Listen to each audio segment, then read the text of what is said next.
We've reached a new month, which means it's time to rank all 7 May 2026 movie and TV show releases that I saw, from the worst to the best.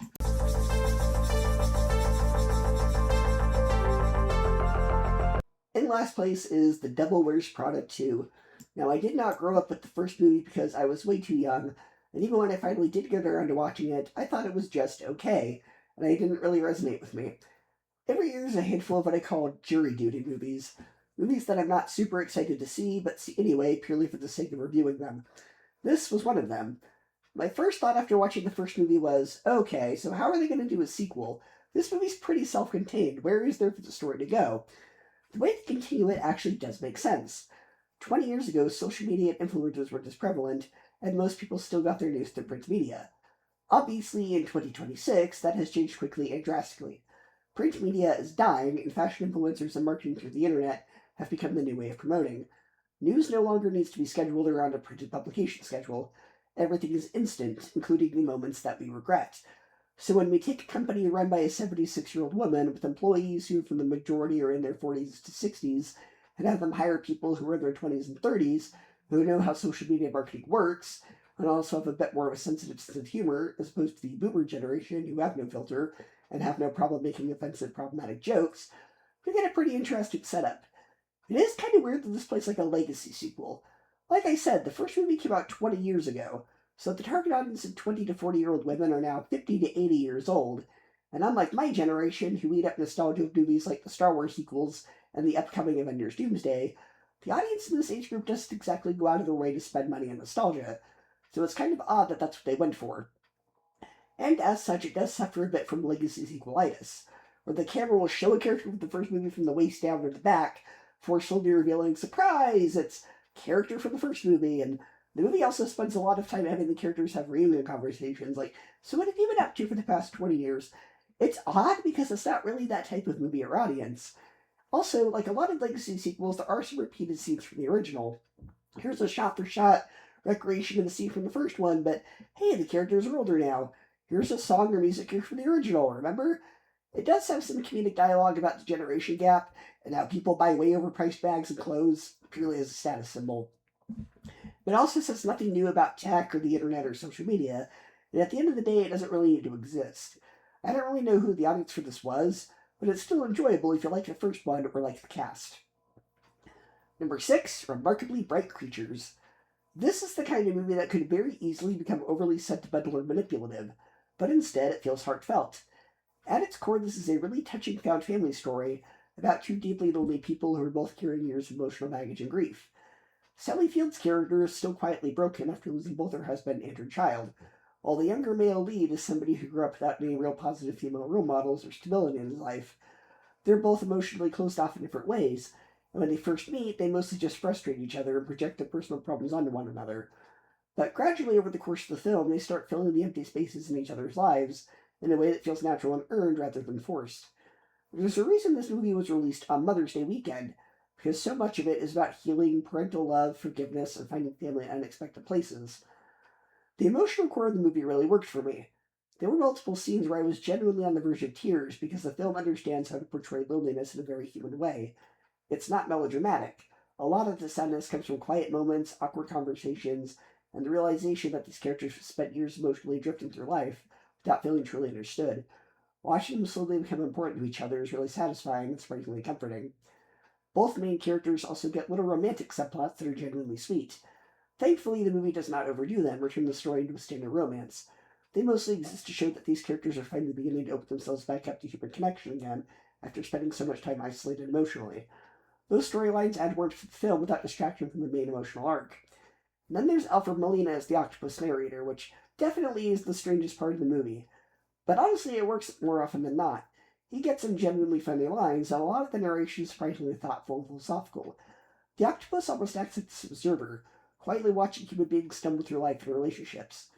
That said, the narration occasionally creates some weird logic issues because there are moments where he describes emotions and reactions he realistically could not have witnessed. There's one point where he talks about Sally Field's character blushing even though he wasn't anywhere near her at the time, and moments like that made the narration feel slightly unnecessary or overly explanatory. I think the movie is emotionally strong enough that it didn't always need the voiceover telling us what to feel. Still, those are relatively minor complaints in a movie that has a tremendous amount of heart. This is one of those smaller, emotionally driven films that reminds you how effective simple human stories can be when the characters are written with sincerity and compassion. It's funny, emotional, comforting, and quietly hopeful in a way that stuck with me after the credits rolled. Number 5, Swapped. This movie is a bit better than the trailers make it look. For some reason, the trailers focused on goofy buddy comedy, and it really made the movie look generic. While it does have some familiarity, taking a few plot beats from films like Brother Bear and Freaky Friday, it has an interesting world and mythology that are unique. Much like Tangled, the source of the magic in this world is a flower.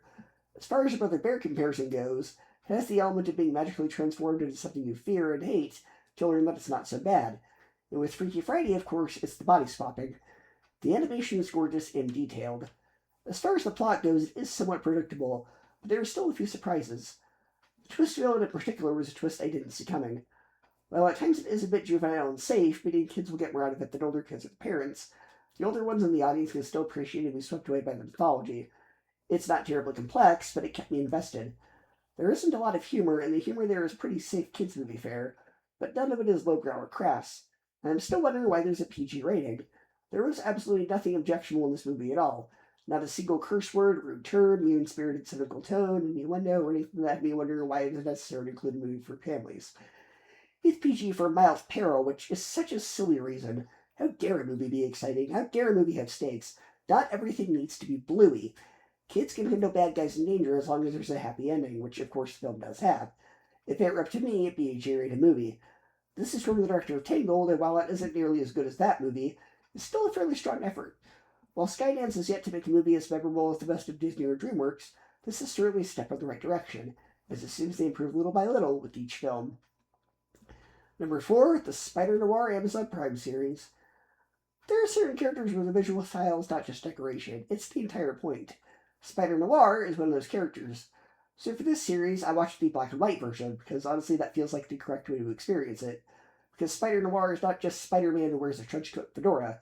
His whole identity is built around this old Hollywood detective story, shadow-covered world. Even in Into the Spider-Verse, one of the best jokes is that he cannot understand the colors on a Rubik's Cube, because his entire reality is black and white. That is the character, that is the bit, that is the aesthetic. So watching some color felt weird. Now, one important thing to clear up right away, this is not the exact same as Spider-Noir from Into the Spider-Verse.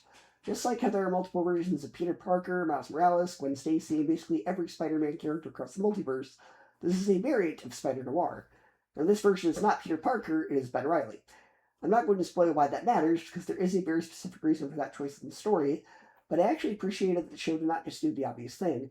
It gives this version of Spider-Noir his own identity, while still keeping enough of the classic ingredients to make the character recognizable. The thing I probably like most about the show is the world itself. This is a version of the Spider-Man universe as a gangster movie, a monster movie, detective fiction, with speakeasies, smoky rooms, jazz clubs, corrupt cops, and dangerous back alleys. That automatically makes it feel different from most Spider-Man adaptations. We've seen Peter in high school, we've seen him in college, we've seen him fighting colorful supervillains in New York, we've seen a multiverse of Spider-Man, so taking this concept and leaning into an old-school noir detective world gives the show a distinct flavor. And I especially like this universe's version of Black Cat. Making her a lounge singer femme fatale at speakeasies is such a fun idea. She fits naturally into this kind of story. She's glamorous, mysterious, dangerous, and you're never fully sure what side she's on. That is exactly what a noir version of Black Cat should be. The show understands that Felicia Hardy, or at least the Black Cat archetype, works best when she is not simply a love interest or side character, but someone who brings temptation, danger, and emotional complication to the hero's life. I also really like the version of Sandman as a mob boss. That is one of those changes that makes perfect sense for this kind of universe. Because instead of just being this guy who's made out of sand and robs banks, he becomes an old-time gangster figure, someone who has power, has intimidation, and a real presence in the criminal underworld. His dynamic with Black Cat almost reminded me of Joker and Harley Quinn, except if Joker were an old gangster kingpin instead of a clown-themed agent of chaos. There is that same toxic, dangerous, theatrical energy between them, but it's filtered through a 1930s crime movie lens. It's twisted, stylish, and uncomfortable in a way that fits the tone, and Brendan Gleeson gives such a strong screen presence to his version of Sandman. And then, of course, there's Nicolas Cage. Now, Nick Cage is always going to be Nick Cage. You know what you're getting. Even when he's being restrained, there's always a possibility that the full Cage energy is going to burst through at any second. And yes, there are some moments of that here. There are definitely some hammy Nick Cage-isms, or as I like to call it, the Cage Rage. He has those little line deliveries and emotional explosions where I go, yep, that is absolutely Nick Cage. But for most of the series, I actually think he does a really solid job playing a 1930s detective. He has the tired voice, the hard-boiled attitude, the haunted look, and the feeling of a guy who's seen way too much and still keeps walking into danger anyway. But like I said, it is still Nick Cage. If you're someone who finds his acting style distracting, this is not going to change your mind. He brings a very specific energy to everything he does. But for this kind of heightened noir world, I think it mostly works, because noir dialogue is already dramatic. Old detective stories are already full of big speeches, internal tormented characters saying things that no normal human being would say in real life. So Cage's theatrical quality actually fits better here than it would in a more grounded Spider-Man story. And tone-wise, it reminded me a lot of the Agent Carter series. Not because the shows are exactly the same, but because both of them take place in an earlier era where the Depression, World War II adjacent visual style while also mixing in superhero and supernatural elements. You have the period costumes, the vintage cars, the old-fashioned social world, and suddenly you also have bizarre science, monsters, superhuman abilities, and comic book mythology crashing into it. That contrast can be really fun when it works, and a lot of the time it does work here. But the show is much darker than people might expect. When I say darker, I don't just mean like, oh, Spider-Man is sad and depressed. Like, I mean the show leans into horror. There is a lot of body horror, and some of it feels very inspired by old black and white monster movies. Spider-Noir's origin story in this series feels like something out of a classic creature feature. It has that eerie, unnatural quality to it, like the hero did not just get powers. Something deeply wrong happened to him. That is an interesting way to approach Spider-Man's powers, because usually the spider bite is either a science accident or a superhero origin story moment. Here, it feels more like a horror transformation. There's also a good amount of psychological horror. The show gets into paranoia, trauma, fear, and the feeling that the city itself is closing in on the main character.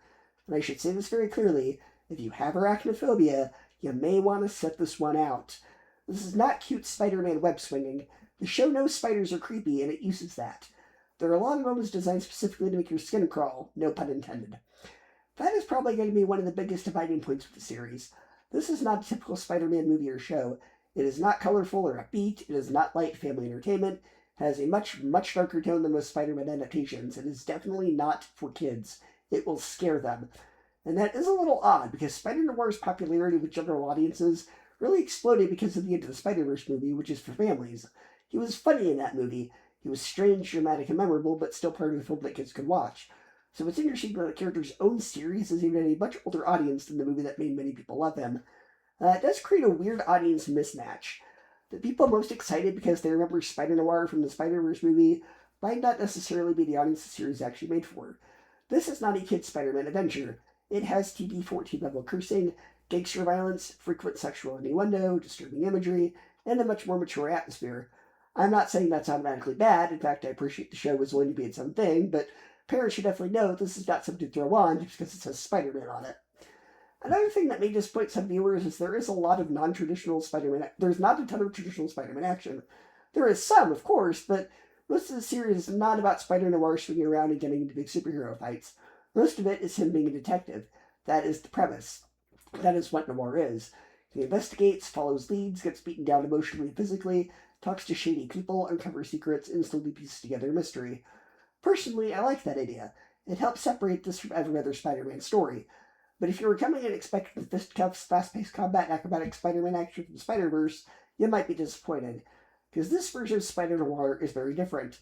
He's not just the funny black and white Spider-Man. He's a hard-boiled detective in a disturbing world full of monsters, corruption, and trauma. The show is more interested in atmosphere and mystery than superhero spectacle. Sometimes that works really well, and other times I did find myself wishing the pacing had a little more snap to it. And that leads to my biggest issue with the series, the length. Each episode is about 45 to 60 minutes.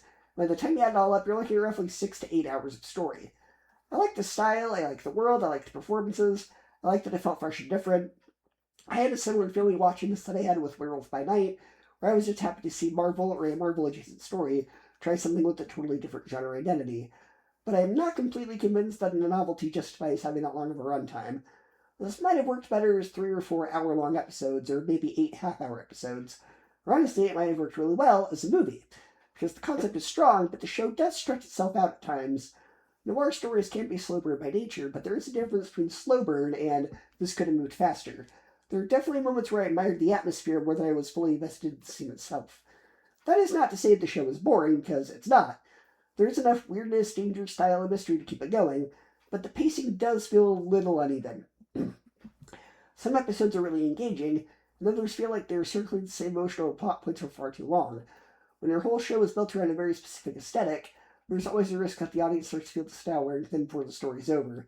I didn't get completely tired of it, but I did feel the length at points. Still, I want to give the show credit for not feeling like every other superhero series. That is probably its greatest strength. It does not feel like it came off an assembly line.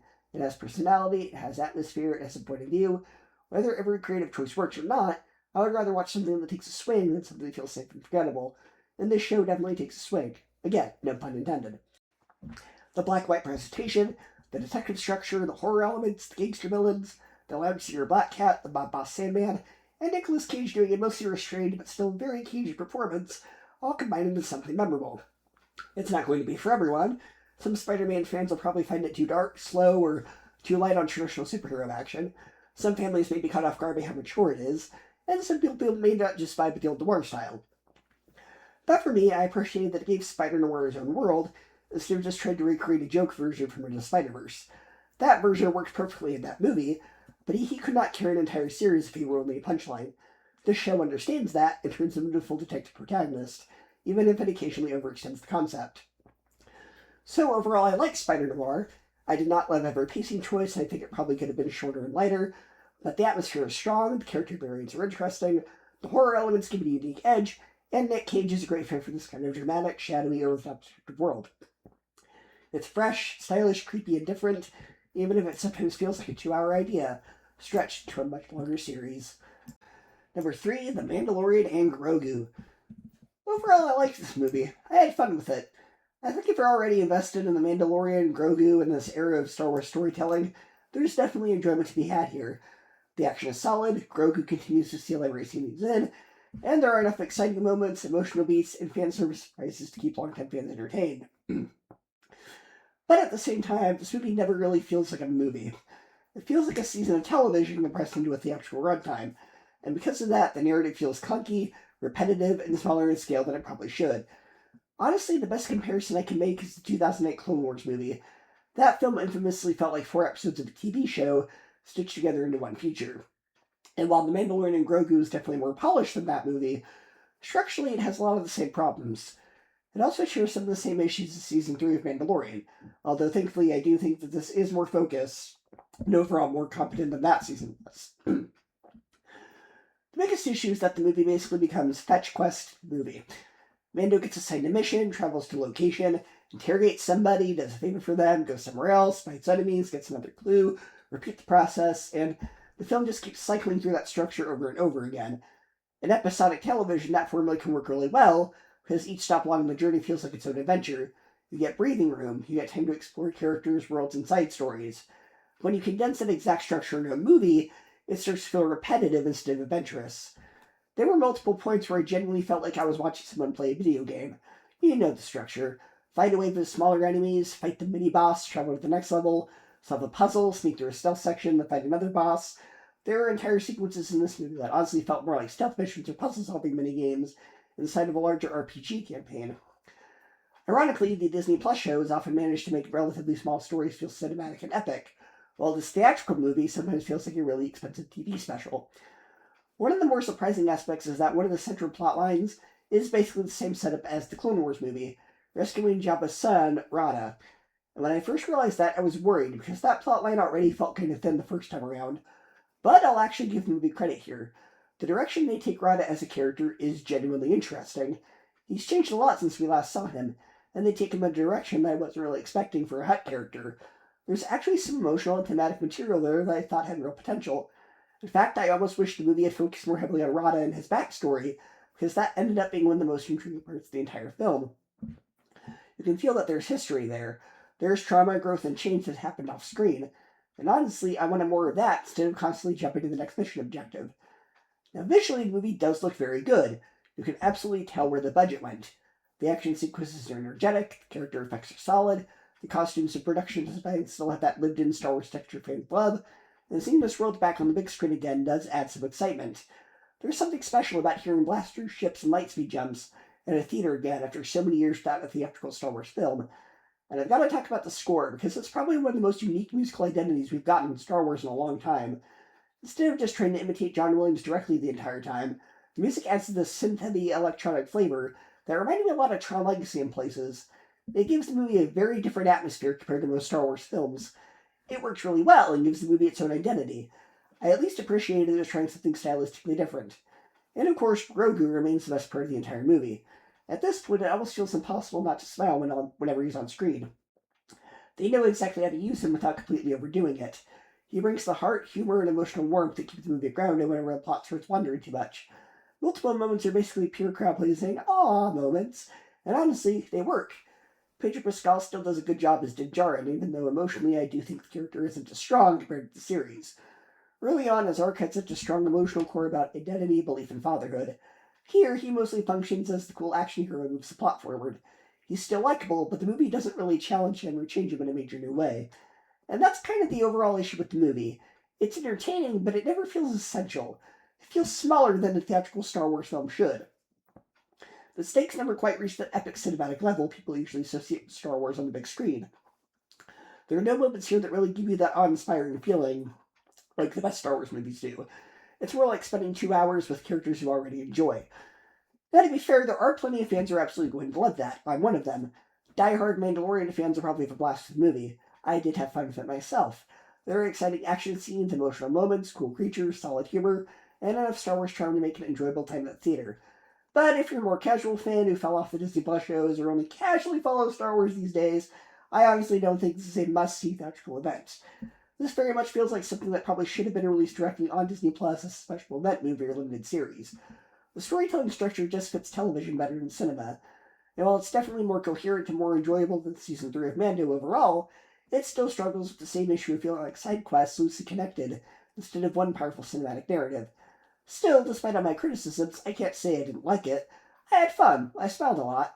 Grogu is adorable as always, the action delivers, the music stands out, and it's nice to have Star Wars back in theaters again, even if this isn't one of the franchise's greatest entries.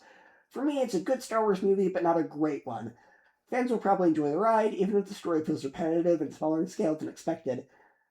Number 2, we also have another Star Wars project, this one a TV show, Maul Shadow Lord. It's the kind of Star Wars show that reminds me why I love this franchise in the first place. It's dark, intense, exciting, stylish, and absolutely packed with that "I'm 12 years old again playing with action figures and making the coolest characters fight each other" feeling. And I mean that as the highest compliment possible. The whole show was great, but the last 2 episodes especially, those were pure Star Wars fan joy. I had a huge grin on my face during the finale. There were moments where I genuinely felt like the show was reaching into the brain of every Clone Wars fan and saying, "Yes, we know exactly what you've wanted to see for years." And without getting into spoilers, because I really do think people should experience this for themselves, we finally get an answer to one of those classic Star Wars debates: who would win in a fight, Maul or character I'm not going to spoil, but if you've seen it, you know who I'm talking about. And the fact that the show actually goes there was awesome. Not only does it give us the kind of matchup fans have probably argued about online for years, but also gives it real dramatic weight. It's not just, "hey, wouldn't this be cool?" It is cool, but it also matters to the story, to Maul's place in the galaxy, and the larger power struggle happening in the criminal underworld. One of the things I really appreciated about Maul Shadow Lord is that it does not feel like filler Star Wars. It doesn't feel like a side project that only exists because Maul is popular and Lucasfilm wanted to cash in nostalgia. This feels like a meaningful piece of the timeline. We're starting to get a much clearer idea of how Maul's story connects to the solo Star Wars story movie, and this is one of those things that made the show so compelling to me. Ever since that film, fans have wondered how Maul ended up in that position, what was he doing during the early days of the Empire, and how he became a shadowy figure connected to organized crime. This show finally starts filling in those gaps in a way that feels natural. It doesn't feel like homework. It doesn't feel like the show is stopping every 5 minutes to remind you, "hey, remember this thing from another movie?" Instead, the connections build slowly through the story. You can feel the pieces moving into place. You can feel Maul becoming the kind of figure we later see in Solo. And that makes the show feel important, not make you feel trapped by continuity. And as someone who grew up with Clone Wars, this show hit me right in the Star Wars heart. There is something so satisfying about seeing Maul continue to evolve after the Clone Wars era. For a character who started as a mostly silent, scary Sith apprentice in Phantom Menace, it's still amazing how much depth the Clone Wars gave him. He became tragic, terrifying, bitter, prideful, broken, and weirdly understandable all at once. Shadow Lord carries that version of Maul forward beautifully. This feels like a lost story arc of the Clone Wars series, but aged up a bit. It has that same sense of adventure, danger, underworld politics, and character-driven action, but because it takes place after Order 66, the whole galaxy feels different. This is not the Clone Wars anymore, it's the beginning of the Empire. The Jedi are gone, the Republic is dead, the old system have collapsed, and now everyone is scrambling to survive in the darkness. That is one of the strongest parts of the show, the atmosphere. The show does a fantastic job establishing that the galaxy has changed. These are not just the dark times in a big way. You can feel the hopelessness. You can feel the fear. You can feel people trying to figure out what the rules are now that the Empire's in charge. The tone is bleak, gritty, and mature. It reminds me a lot of Rogue One and or in the later seasons of Clone Wars. There is heaviness to the world. The show understands that the Empire taking over would not just mean stormtroopers showing up and the music getting more ominous. It would affect everybody. Criminals, civilians, former soldiers, local authorities, crime syndicates, surviving Force users, and anyone who had power under the old system. Everybody has to adjust. And that is what makes the show feel so alive. It is not just about Maul walking into rooms and being cool, although, to be fair, Maul walking into rooms and being cool is still very entertaining. But the show is also about what happens when the galaxy's entire power structure gets thrown into chaos. Who rises, who falls, who adapts, who gets crushed. That is where the crime syndicate angle becomes really interesting. To me, this show felt like a Star Wars version of the TV show Gotham. Not in a copycat way, but in the sense that it blends crime drama, detective story, and mob wars into one larger underworld saga. You have this cop character investigating assassinations connected to various crime syndicates, and then at the same time you have these criminal factions conspiring against each other, making alliances betraying each other, and trying to grab territory while the Empire is tightening its grip on the galaxy. That is such a cool setup for a Star Wars show. Star Wars has always had criminals, bounty hunters, smugglers, gangsters, and shady underworld figures, but this show really leans into that side of the universe. It's not just window dressing. The criminal underworld is the actual setting and engine of the plot. And because Darth Maul's involved, that makes perfect sense. Maul is not trying to be a hero. He's not trying to restore the Republic. He's not trying to save the galaxy. He's a survivor, a schemer, and a predator. He wants power, he wants control, he wants revenge. He wants to carve out a kingdom in the ruins of everything that's fallen apart around him. And honestly, the show is a great argument for joining the dark side. Not morally, obviously. The dark side is still bad, but in terms of presentation, the show makes Maul's world look incredibly cool. The red lighting, the criminal throne rooms, the Zabrak warriors, the intense duels, the shadowy meetings, the assassinations, the betrayals. It's also stylish and exciting that part of understands why people would be drawn to that kind of power. That is what good dark side storytelling should do. It should not just say evil is evil. It should show why evil is tempting and why power is seductive, why fear can be useful, why someone like Maul can attract followers even though he's clearly dangerous and very unstable. And speaking of followers, one of the things I really enjoyed was seeing Maul surrounded by others Zabrak. That is something we've not gotten a lot of in Star Wars visual media. We got Savage Opress at the Clone Wars, and obviously Maul himself, but we've not spent a lot of time with Zabrak culture and Zabrak warriors as larger presence, so seeing Maul have his own gang as Zabrak was immediately interesting. Visually, they're awesome. They give the action scenes a very distinct flavor, and they help Maul feel less like a lone villain and more like someone building an actual faction. That said, especially early on, I did want a little more for them as characters. In the first couple episodes, they mostly function as cool action figures. They look awesome, they fight well, they add menace, but they do not get much dialogue or personality at first. I wanted to know more about their relationship with Maul. Did they fear him? Did they respect him? Did they see him as one of their own, or as a monster who happens to share their species? Are they loyal because of the culture, the power, survival, or something more personal? Those are questions I hope the show explores more in Season 2, because the idea is fantastic, the visual is fantastic, the potential is fantastic. I just want more emotional and cultural texture there. But even with that criticism, the show moves so quickly and confidently that I was never bored. The pacing is excellent. The show does not drag. The chase scenes are fast, the action scenes are exciting, and the plot is always moving forward. Every episode feels like it's either escalating the crime war, deepening the mystery, or pushing Maul closer to the version of himself we know he becomes later in the timeline. There is real momentum in the storytelling. You can feel the pressure building episode by episode. The syndicates are making moves, the Empire is looming in the background, the investigation is getting more dangerous, Maul is becoming more aggressive. By the time you get to the finale, everything pays off in a way that feels huge. The last 2 episodes in particular where the show goes from, this is really good, to, okay, this is some of the most compelling Star Wars we've had in years. Again, I'm keeping it spoiler-free, but the finale delivers the kind of payoff I wanted. It has spectacle, emotion, violence, tension, and that special Star Wars feeling where you know you're watching something that fans are going to talk about. It's not just a big ending because there's a big fight. It's a big ending because the show is melding towards its clash of personalities, ideologies, and power. And Maul himself is fantastic here. The show understands that Maul is at his best when he's not just treated as the cool red guy with the double-bladed lightsaber. Yes, he's cool. Yes, the lightsaber action is awesome. Yes, every time he ignites a blade, my inner child cheers. But the reason Maul works is that there is pain underneath all of that. He's angry, prideful, theatrical, and intimidating. But he's also a character who's lost everything multiple times and yet refuses to disappear. That is what makes him fascinating. He is not a Sith anymore in the traditional sense, but he is still consumed by Sith emotions. He is not part of the Empire, but he is still trying to work from the shadows. He is not the apprentice anymore, but he is still defined by the trauma of being used and discarded. That makes it perfect for this part of the Star Wars timeline. The Empire's taken over the galaxy, but Maul is not someone who quietly accepts being pushed aside. He sees the opportunity in the chaos. He sees the weakness and fear, and he sees the criminal underworld as a way to build power outside the Emperor's direct control. That is such an interesting place for his character. The new characters are also surprisingly strong. One of my favorite things about the show is that it does not only rely on Maul. Yes, he is the main character. Yes, his name is the title. The show gives us new characters who feel complex and memorable. The cop investigating the assassinations adds a grounded perspective to the story, and the crime syndicate characters help make the underworld feel layered instead of simple. That is important because sometimes franchise shows lean too much on legacy characters. They assume that if you recognize the name, that'll be enough. But the show actually builds a story around Maul. It gives him a world to operate in. It gives him enemies, allies, pawns, and obstacles. It makes his rise feel earned. That is why the show works so well for me. It had the gritty tone of Rogue One. It had the maturity and political tension of Andor. It had the action and emotional continuity of later seasons of Clone Wars.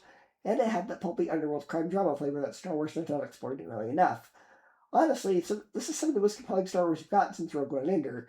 And I know that's high praise, but I mean it. This is the kind of Star Wars that feels both familiar and fresh. It rewards longtime fans, especially fans of Clone Wars, while still giving us a new corner of the galaxy to explore. It expands the universe without feeling random. It connects to existing stories without being weighed down by them, and most importantly, it made me excited. That sounds simple, but it matters. I was excited watching this. I was excited seeing Maul again. I was excited about the action. I was excited about the crime syndicate drama. I was excited about the connection to Solo. I was excited about the finale. And when it ended, my immediate reaction was, I cannot wait for Season 2, because there is so much more they can do with this. I want more of Maul building this criminal empire. I want more of the Zabrat gang getting developed. I want more syndicate politics. I want more of the detective cop storylines. I want more connections to the Solo movie. I want to see how far Maul could go before the galaxy, the Empire, or even his own obsession starts closing in on him. So overall, it is a fantastic Star Wars series. It was fast-paced, intense, dark, exciting, and incredibly satisfying. It gave Clone Wars fans a continuation that felt meaningful. It explored the early Empire era in a fresh way, and it delivered one of the most grandiose finales Star Wars has had in a long time. My inner 12-year-old was delighted, my adult Star Wars fan brain was engaged, and my final reaction is very simple. The show was awesome. Bring on Season 2. And in first place is The Sheep Detectives. And it's a shame that a lot of people's preconceived biases are probably going to turn them away from the movie. Because if all they see is the poster and trailers, and they were instructed by the same person who did the Minions movie, I can already hear the reaction. A live-action talking animal movie. Another one of those? Nah, not really, not for me. And honestly, I get it. We've been burned by a lot of movies in that category over the years. Most of the time when there's a live-action talking animal movie, it ends up being something disposable. The animals make pop culture references, there are a bunch of jokes that feel dated a month later, and the entire thing is designed to keep little kids occupied for an hour and a half while their parents stare at their phones. That's why Sheep Detectives was such a pleasant surprise. The movie is not trying to be the next Yogi Bear or Cats and Dogs. It's not one of those films where the entire story and humor aims for like 5-year-olds. Instead, it feels much more in line with movies like Babe or Paddington. Those are films that work for children, but they also have genuine heart, emotional depth, and themes that adults can appreciate. What surprised most is the movie is actually sincere. There wasn't really a single joke that made me roll my eyes. There weren't any references to social media trends. There weren't any jokes that felt desperate to appeal to what's popular right now. There weren't any gross-out gags. There weren't any moments where it felt like the writers were talking down to the audience. Instead, the humor comes naturally from the characters and situations they find themselves in. Because of that, I think the movie is actually going to age very well. 10 years from now, people will still understand the jokes, because they're based on the personality and storytelling rather than whatever was trending online during the production. But beyond the comedy, what really caught me off guard is how thoughtful the movie is. For a film about talking sheep to solve a mystery, it gets surprisingly existential at times. There are recurring things about purpose, identity, what gives life meaning, and how we treat other people. There's a message about loving others and seeing value in everyone that runs throughout the story. And it's not heavy-handed. It doesn't stop every 10 minutes to lecture the audience. Those ideas are woven naturally into the plot and the character arcs. They're there, and they give the movie a lot more substance than you might expect. The structure of the story also deserves praise. It reminded me a lot of the movie from 2025 called The Night of the Zoopocalypse. One of the things I liked about that film was it essentially served as a child's introduction to monster movies. It taught younger viewers the basic rules of that genre, while still telling an entertaining story. Sheep Detectives does the same thing for mystery stories. The first act basically teaches the younger viewers how mysteries work. It introduces clues, it introduces suspects, it introduces red herrings, and encourages the audience to pay attention and start making predictions. The movie is essentially saying, okay, here's the kind of story we're telling, here are the rules, now have fun trying to solve it before the characters do. I honestly love that approach because it respects younger viewers. Instead of simply throwing random action scenes at them, it invites them to participate. Kids can spend the entire movie trying to figure out who did it, and that makes the experience a lot more engaging. And honestly, that's one of the reasons I think the movie works so well. It understands that children are smarter than a lot of family films give them credit for. Even though the story revolves around a murder mystery, it's not that dark. In fact, I'm still wondering why this movie received a PG rating. The MPAA explanation is mild peril, which feels like the reason every family movie gets a PG rating nowadays. At this point, if a character trips over a rock, they'll probably classify it as peril. The rating also mentions brief language, and I genuinely don't know why. Because the strongest thing I remember hearing was characters saying "shut up," and that's it. Like, in my opinion, there really wasn't anything objectionable. It was incredibly safe. And just like Night of the Apocalypse worked well as church and monster movies, Sheep Detective works child's introduction to mystery stories. Maybe a kid watches this movie and becomes fascinated by detective stories. Maybe a few years from now they'll pick up an Agatha Christie novel. Maybe they'll discover Sherlock Holmes. Maybe they'll develop lifelong love mysteries. If a family film can inspire that kind of curiosity, I think it's a wonderful thing. The movie also contains several genuinely heartfelt moments that remind me of classic Disney films. Some scenes are funny, exciting scenes, and some are surprisingly emotional. The emotional beats work because the movie earns them. The writers take the time to develop these characters, so when something meaningful happens, you actually care. That's what separates the good family films from the forgettable family films. Good family films understands that kids deserve great storytelling as well. By the time the credits rolled, I was genuinely impressed. This movie exceeded my expectations in almost every way. It's funny, heartfelt, creative, clever, emotionally satisfying, and surprisingly thoughtful. It respects its audience, teaches kids how mystery stories work, and tells a compelling story in the process. So please, don't let the fact that it's a live-action tuck animal movie scare you away. Don't assume you know exactly what the film is based on the poster or the trailer. Because underneath the marketing is a genuinely wonderful movie. It's one of the biggest hidden gems of the year, and it comes in a very well-deserved number one. Going to share any movie and shows that you saw for the month of May 2026. I'll see you next time.